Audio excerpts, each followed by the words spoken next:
기도하시겠습니다. 하나님 감사합니다. 어젯밤에도 단잠을 자게 하시고 우리를 깨워주시사 주님 앞에 엎드려 기도하며 예배하며 하루를 출발하게 하신 것을 감사드립니다. 오늘도 하루 종일 주님과 동행하는 복된 하루를 살게 하여 주시옵소서. 이 땅에 살지만 이 땅에 속하지 않은 자로 이 땅의 것들에 집착하는 모든 것들을 버리고 살아가는 성숙한 그리스도인들이 되게 하여 주시옵소서. 우리의 입술과 손과 발을 주장하여 주셔서 오늘도 어디 있든지 하나님의 영광을 드러내면서 선한 청지기로 살아가게 하여 주시옵소서. 예수 그리스도의 이름으로 기도하옵나이다. 아멘. 오늘 말씀은 민수기 33장 50절부터 56절까지의 말씀입니다. 여리고 맞은편 요단 강가 모압 평지에서 여호와께서 모세에게 말씀하여 이르시되 이스라엘 자손에게 말하여 그들에게 이르라. 너희가 요단 강을 건너 가나안 땅에 들어가거든 그 땅의 원주민을 너희 앞에서 다 몰아내고 그 새긴 석상과 부어 만든 우상을 다 깨트리며 산당을 다 헐고 그 땅을 점령하여 거기 거주하라. 내가 그 땅을 너희 소유로 너희에게 주었음이라. 너희의 종족을 따라 그 땅을 제비 뽑아 나눌 것이니 수가 많으면 많은 기업을 주고 적으면 적은 기업을 주되 각기 제비 뽑은 대로 그 소유가 될 것인즉 너희 조상의 지파를 따라 기업을 받을 것이니라. 너희가 만일 그 땅의 원주민을 너희 앞에서 몰아내지 아니하면 너희가 남겨둔 자들이 너희의 눈에 가시와 너희의 옆구리에 찌르는 것이 되어 너희가 거주하는 땅에서 너희를 괴롭게 할 것이요 나는 그들에게 행하기로 생각한 것을 너희에게 행하리라. 아멘. 오늘은 민수기 33장 50절부터 56절까지의 말씀으로 지나온 여정과 하나님의 은혜라는 제목의 말씀을 함께 나누고 기도하는 시간을 갖겠습니다. 저는 2009년 12월에 미국에 처음 들어와서 2015년 2월까지 조지아주의 어거스타라는 도시에 살았습니다. 한국 사람은 약 3,000명 정도밖에 안 사는 작은 도시였는데 여기 LA하고는 참 많이 다른 시골 도시였습니다. 거기에서 한 5년을 살다 보니까 그곳이 고향같이 되었습니다. 하나님의 또 다른 뜻이 있으셔서 캘리포니아로 2300마일 차를 타고 이사하게 하셨고 지금까지 사우스 파사디나에서 그리고 알함브라에서 사우스 파사디나에서 8년, 알함브라에서 3년 정도 살고 있습니다. 2015년 2월에 어거스타를 떠나면서 LA에 살았던 경험을 가진 분들이 이 LA에 대한 이야기를 많이 저한테 해주시더라고요. LA 가면은 첫 번째 지진을 조심해야 된다. 미국에서 가장 지진이 많이 일어나는 곳이 LA다. 언제 죽을지 모른다. 늘 죽을 준비를 하고 있어야 된다. 그렇게 말씀하셨고요. 또 다른 분들은 LA 가면은 운전하기가 참 힘든데 특히 비보호 좌회전을 할 때 노란색 뿌리면은 차 2대까지는 지나갈 수 있다. 안 지나가면 뒤에서 빵빵 된다. 처음에는 그 얘기가 뭔지를 몰랐어요. 왜냐하면 조지아 어거스타 거기는요. 그게 없습니다. 비보호 좌회전이라는 게 없어요. 이제는요. 익숙해져 가지고 그게 무슨 말인지 잘 알고 그렇게 지금 하고 있잖아요. 시골은 전혀 그걸 모릅니다. 그리고 LA 가면은 집값이 2배 이상이다. 2배가 뭐예요? 거의 3배다. 그 말이 진짜더라고요. 당시 조지아 주에서 사는 그 값보다 그 똑같은 크기의 집인데 앞에 1,000불을 더 내야 여기서 렌트해서 살 수 있더라고요. 다른 분은 LA 가면은 옆집에 사는 한국 사람도 서로 인사 잘 안 하고 산다. 각박하다. 또 다른 분은 LA 가면은 도둑놈이 많다. 특히 한국 사람 사기꾼이 많아서 이쪽에서 타이어가 구멍 나가지고 타이어를 갈고 있으면 저쪽에서 다른 멀쩡한 타이어를 빼가는 곳, 도둑놈이 많은 곳이 LA다. 그런 이야기까지 들은 적이 있습니다. 벌써 LA에 산 지 11년이나 되었는데 저도 가족들도 이제는 LA에 많이 적응된 것 같습니다. 얼마나 감사한지 모릅니다. 여러분, 새로운 땅, 새로운 지역에 가서 산다는 거는요, 쉬운 일이 아닙니다. 새로운 땅에서는 새로운 삶의 패턴이 있고요. 그 지역만의 특징이 있다는 거예요. 오늘 본문은 광야 40년을 마감한 이스라엘 백성들이 이제 가나안 땅 입성을 목전에 두고 모압 평지에서 진영을 펼치고 있는 그런 상태였습니다. 지나온 세월들, 장소들을 하나하나 돌아보고 기억해 보면서 하나님께 불순종했던 것, 또 여러 가지 기적들과 하나님의 은혜들까지 다 회고하면서 지나온 삶을 추억하고, 그리고 이제 하나님은 이스라엘 백성들에게 장차 가나안 땅에 들어가서 해야 될 일들을 하나하나 가르치고 계십니다. 가나안 땅의 문화에 그냥 휩쓸려 살지 말아라. 하나님의 백성으로 꼭 지켜야 될 것들이 있다. 그 원칙들을 잘 지켜라 하고 제시하시면서 교훈하고 있습니다. 첫 번째, 그 첫째가 바로 가나안 족속을 진멸하라 하셨습니다. 여러분 52절 한번 보실까요? 그 땅의 원주민을 너희 앞에서 다 몰아내고. 여러분 이 명령은요, 어떻게 보면은 너무 잔인하고 좀 너무 혹독하고 불합리한 것처럼 느껴지기도 합니다. 근데 왜 하나님은 이런 명령을 내릴 수밖에 없으셨을까? 가나안 족속들 가운데 이미 너무 죄악이 관영해 있다는 것을 아셨기 때문입니다. 이런 사실은요, 이미 430년 전에 이스라엘의 가나안 입성을 예언한 창세기 15장 16절에도 잘 나와 있습니다. 제가 읽어드릴게요. 내 자손은 4대 만에 이 땅으로 돌아오리니 이는 아모리 족속의 죄악이 아직 관영치 아니함이니라 하시더니, 아모리 족속의 죄악이 아직도 극에 달하지 아니함이라 하시더니, 즉 이제 아모리 족속, 가나안 족속의 죄악이 곧 아주 극에 달할 것이니 들어가서 한 사람도 남기지 말고 다 몰아내라. 그렇게 명령하셨습니다. 55절도 한번 보세요. 너희가 만일 그 땅의 원주민을 너희 앞에서 몰아내지 아니하면 너희가 남겨둔 자들이 너희의 눈에 가시와 너희의 옆구리에 찌르는 것이 되어 너희가 거주하는 땅에서 너희를 괴롭게 할 것이요. 여기 눈에 가시라는 표현이나 옆구리에 찌르는 것이라는 표현은요, 아주 극심한 고통과 괴로움을 나타내는 히브리인들만의 아주 관용적인 표현이에요. 여러분 우리말로 하면은 무슨 이런 표현 있잖아요. 아이를 낳는 산모가 하늘이 노래지면, 너무 고통이 심해가지고 하늘이 노래지면 아이가 나온다. 그거랑 비슷한 표현이에요. 그렇게 큰 고통을 당한다. 너희가 가시 찔리고 너희의 옆구리에 찔리는 것 같은 그 고통을 당하는데 그 이유가 뭔가? 하나님의 무서운 심판, 뭐 때문에?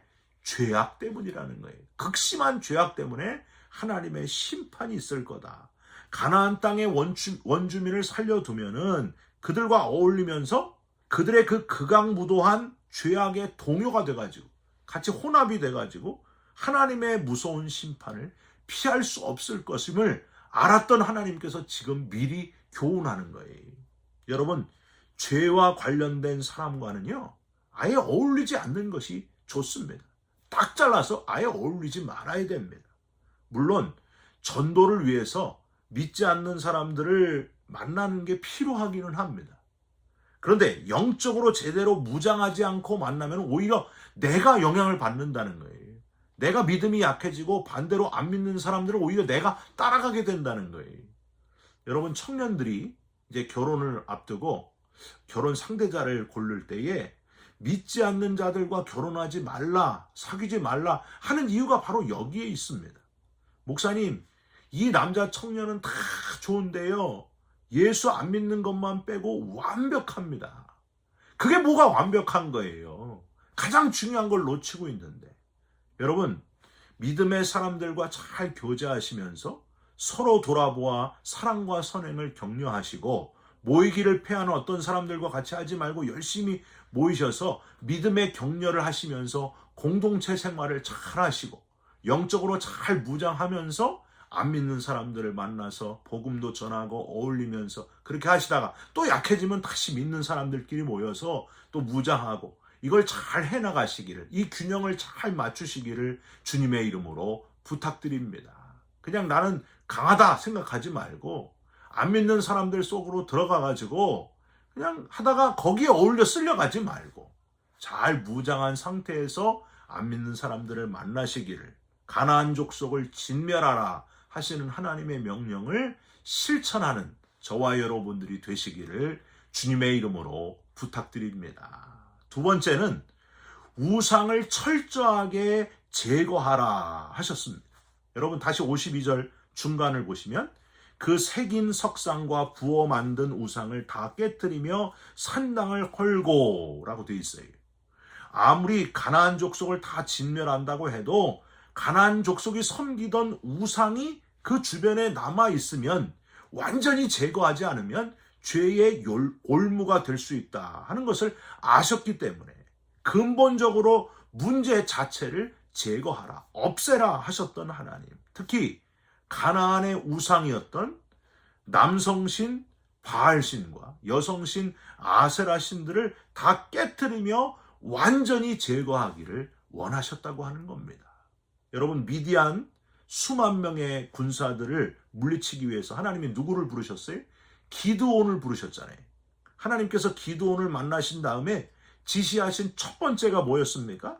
아버지의 7년 된 수소, 그러니까 가장 좋은 소를 제물로 드려라. 바알 아세라 상을 찍어버리고 헐어버리고 땔감으로 번제로 불에 태워드리라. 그렇게 하셨습니다. 기드온이 거기 순종하잖아요. 바알 아세라 상은 땔감 정도밖에 안 되고 아주 근본을 싹 없애버려라. 그런 명령을 하셨습니다. 우상을 제하라 명령하시는 하나님. 여러분, 저와 여러분도 하나님이 싫어하시는 거는요, 모양이라도 버리시기를, 완전히 깨끗이 제하시기를 간절히 부탁드립니다. 장난으로라도 흉내내지 말고 아예 차단하는 결단력 있는 저와 여러분들이 됐으면 좋겠습니다. 솔로몬이 하나님께로부터 칭찬받았을 때는요, 정말 이스라엘 최고의 왕 솔로몬 아니었습니까? 가장 지혜로운 왕 솔로몬이 성전을 지었을 때 그때 더 대단했습니다. 정말 엄청났습니다. 근데 언제부터 솔로몬이 이상해졌어요? 이방 여인을 아내로 맞아들이면서 솔로몬은 망가지기 시작했습니다. 처음에는 철저했지만은 조금씩 우상 숭배를 허용함으로 결국에는 우상의 산당을 건축하고 거기에 제물을 드리게 되지 않았습니까? 그래서 솔로몬의 뒤끝이 안 좋은 거예요. 후기가 안 좋은 거예요. 여러분, 죄는요, 가랑비에 옷 젖듯이 젖는 듯 아닌 듯 슬그머니 들어오는 경우가 얼마나 많은지 모릅니다. 초반에 잡아야 된다는 거예요. 아주 철저해야 한다고 하는 겁니다. 여러분, 집에 무슨 세균 박멸 아주 깨끗이 이런 것도 잘해야 되겠지만은 죄를 초반에 탁 잡아내는 것이 아주 중요합니다. 철저하시기를 바랍니다. 본질을 없애는 것, 아예 가능성을 없애버리는 철저한 그리스도인으로 살아가시기를 주님의 이름으로 부탁드립니다. 내가 지금 하나님보다 더 중요하게 여기는 것이 있다면 그게 우상이라고 하는 거예요. 그걸 깨닫게 하시고 하나님 앞에 기도하시고 깨달음을 주시면 그걸 과감하게 제하고 철저하게 깨트려 버릴 수 있는 거룩한 성도의 결단력 있는 삶을 살아가시기를 주님의 이름으로 부탁드립니다. 마지막으로 하나님의 뜻을 쫓아서 공평을 행해야 한다 하는 사실을 기억하시기를 바랍니다. 앞에 가나안 족속을 다 몰아내고 가나안의 우상을 깨트려 버리는 것이 가나안 족속을 향한 하나님의 방법이었다면, 이제는 하나님은 이스라엘 백성들이 자기들 사이에, 동족 사이에 지켜야 될 한 가지를 명령해 주십니다. 가나안 영토를 분배하는 원칙. 앞에 말씀드렸는데 가나안 땅을 지파별로 인구 숫자에 비례해서 공평하게 분배되도록 해야 한다는 그거였습니다. 그래서 여러분, 땅의 크기는 인구 숫자에 맞추시고 그리고 땅의 위치는 제비 뽑기로 결정하게 하셨다는 거예요. 54절을 한번 보세요. 너희의 종족을 따라 그 땅을 제비 뽑아 나눌 것이니 수가 많으면 많은 기업을 주고 적으면 적은 기업을 주되 각기 제비 뽑은 대로 그 소유가 될 것인즉 너희 조상의 지파를 따라 기업을 받을 것이니라. 공평하게 인구 수에 맞춰가지고 땅의 크기를, 전체 크기를 정하고 애매하게 싸움이 될 수 있는 위치에 대해서는 철저하게 하나님의 뜻에 맡기도록 제비 뽑기로 결정하게 하셨다는 사실입니다. 저는요, 예수 믿는 사람들이 이 원칙을 잘 활용했으면 좋겠습니다. 공동체가 뭔가를 결정할 때 크기, 양적인 거는요, 인원수에 맞춰가지고 적절하게 돌아가게 하고, 애매하게 질적인 걸 결정해야 될 때는 이렇게 저렇게 해도 문제가 되는 거는요, 제비뽑기로 결정하는 거예요. 그게 제일 좋은 방법이에요. 여러분, 교회는요, 다수결로 모든 걸 결정해야 되지만 다수결이 꼭 맞는 건 아니에요. 투표합시다. 투표로 결정합시다. 그게 꼭 맞는 게 아닐 수도 있습니다. 다수결은 민주주의의 원칙이지 하나님 나라 공동체의 원칙이 아니라고 하는 거예요. 여러분, 하나님은 신본주의를 원하시지 민주주의를 원하시는 게 아닙니다. 그러니까 첫 번째는 신본주의고 그 다음에 민주주의라고 하는 거예요. 중요한 거는 인간의 욕심이나 이기심이 철저하게 발동되지 않도록 했다는 것이 아주 중요합니다.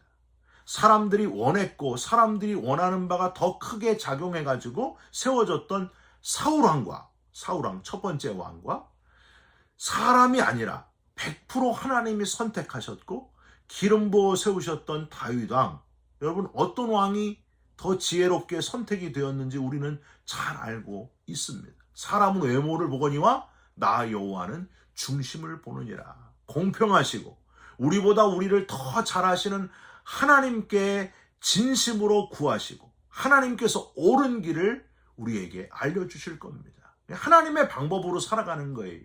민주적인 방법보다 그게 더 앞서야 된다고 하는 겁니다. 여러분, 하나님은 우리 모두를 위해서, 심지어 아직 안 믿는 사람들, 타종교인들, 이 땅의 엉뚱한 것을 따라가는 이들을 위해서도 세상의 모든 영혼들을 위해서 독생자를 보내시고 공평하게 십자가에서 모든 사람들을 위해서 대신 독생자를 보내셔서 죽게 하신 분이 하나님이십니다. 누구나 다 공평하게 용서받을 수 있고 영생을 얻을 수 있는 길을 열어놓아 주셨습니다. 그 은혜에 감사하면서 공평하신 하나님, 사랑의 하나님, 그 하나님을 닮아가는 저와 여러분의 삶이 되시기를 주님의 이름으로 축원드립니다. 기도하겠습니다. 하나님, 감사합니다. 우리도 하늘 가나안 땅에 들어갈 준비를 하면서 사는 우리들입니다. 죄를 몰아내게 하시고 죄의 가능성을 근절하게 하시며 철저히 하나님의 뜻을 기다리는, 사람의 뜻을 배제하는 우리의 삶이 되게 하여 주시옵소서. 오늘도 하나님 내게 무엇을 말씀하시는지 귀 기울여 듣게 하여 주시고 그 하나님의 길로 걸어가는 우리 모두가 되게 하여 주시옵소서. 예수 그리스도의 이름으로 기도 올리옵나이다. 아멘. 하늘에 계신 우리 아버지여, 이름이 거룩히 여김을 받으시오며 나라가 임하시오며 뜻이 하늘에서 이룬 것 같이 땅에서도 이루어지이다. 오늘날 우리에게 일용할 양식을 주옵시고 우리가 우리에게 죄진 자를 사하여 준 것 같이 우리 죄를 사하여 주옵시고 우리를 시험에 들게 하지 마옵시며 다만 악에서 구하옵소서. 나라와 권세와 영광이 아버지께 영원히 있사옵나이다. 아멘. 사랑하는 성도 여러분, 우상을 철저하게 깨트려 버리시고 여지를 아예 없애버리시고 온전히 하나님의 뜻을 따라가는 저와 여러분들이 되시기를 주님의 이름으로 축원드립니다. 여러분 사랑합니다. 축복합니다. 감사합니다.